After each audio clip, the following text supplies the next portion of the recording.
A guy told me yesterday, he was like, people stress over problems. And he's like, people aren't really stressing over the problem. They're stressing over not having a solution. And so as long as you're solution based, you can kind of cut down all your stress. A lot of times the solution might not feel as good as you want it to be. Or sometimes you gotta, you have to move in the solution. Like it might mean paying a little money more here or, taking some time out here or missing this event here or, whatever it is. But as long as you have a solution, man, there's no problem. You know what I'm saying? And the stress level is lower. Yeah. But that's a hard No, you're absolutely sell. right. That's a Yeah. hard sell. But it's just a sports conversation, man.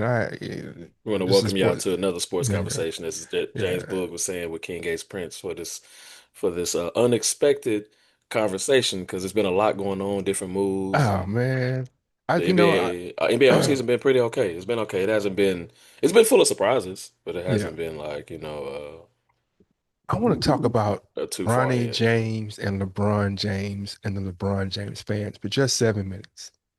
I had a back. Seven minutes exact. Okay, I Yeah, yeah, definitely yeah. want to. Okay, okay. I had a back and forth today with a good friend of, I think you might know him too, Mr. Bennett, Michael Bennett, Martellus and what you call his dad. Okay, he sounds familiar to me. Yeah, he sounds The familiar. I Ben- have to see him again. the Bennett brothers that went to Taylor and Elsick. Hmm. Dad used to be at the Yeah. gym all the time, but so I have made a post about, I had said a long time ago, like this Bronny thing is not a good look. Like the whole situation it wasn't a good look the way that it transpired. I'm talking about him coming to the league.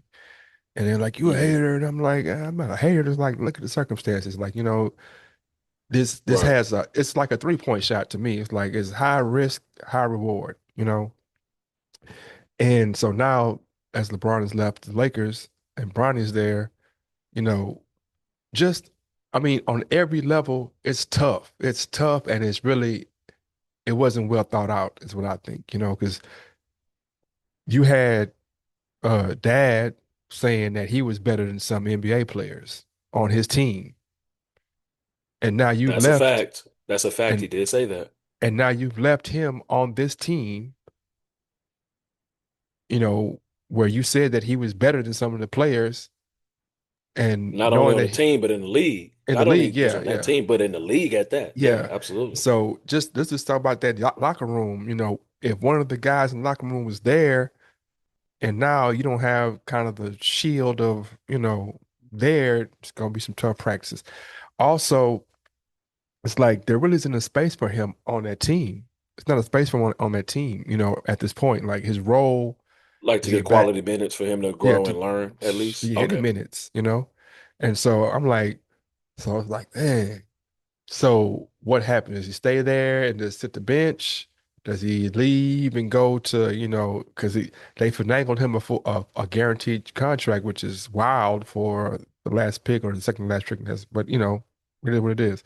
And so my point was, I just said like he should stay in college to improve his jocks his draft stock, pretty much silence some of the quote unquote haters and prove that not even prove this just for a business sake. Like, hey, look, I have these numbers. I'm valuable. I've shown I can deliver in these type of. But he never did that, and so now it's like, ugh, it's going to be funny. And so the great Mr. Bennett was like, I'm a hater, and why are we talking about him? And it's not a Michael Bennett hate situation. This is me saying that, like a lot of times, because of the conversation behind these two guys, people come with their guards up already. You know what I mean? They come with like, man, don't talk bad about Braun. You a hater. And it's like, no, you know what I'm saying? And they people use the the guise of saying, why y'all talking about the 54th pick in the draft? You know what I mean? And I'm like, bruh, this the NBA, man. This is the 450 best players in the world. And every player on the roster is not above being, at least, looked at like, okay, well, how he get there? You know what I'm saying? Whether it be Kevin Looney or Bronny James, like all these guys, most of these guys, not all these guys, most of these guys were very much, highly touted at one point in their life because of their production. You know what I'm saying? I say Kevin Luton to say because he was 35 something a game in high school. Patrick Beverly was a 30-point scorer in high school.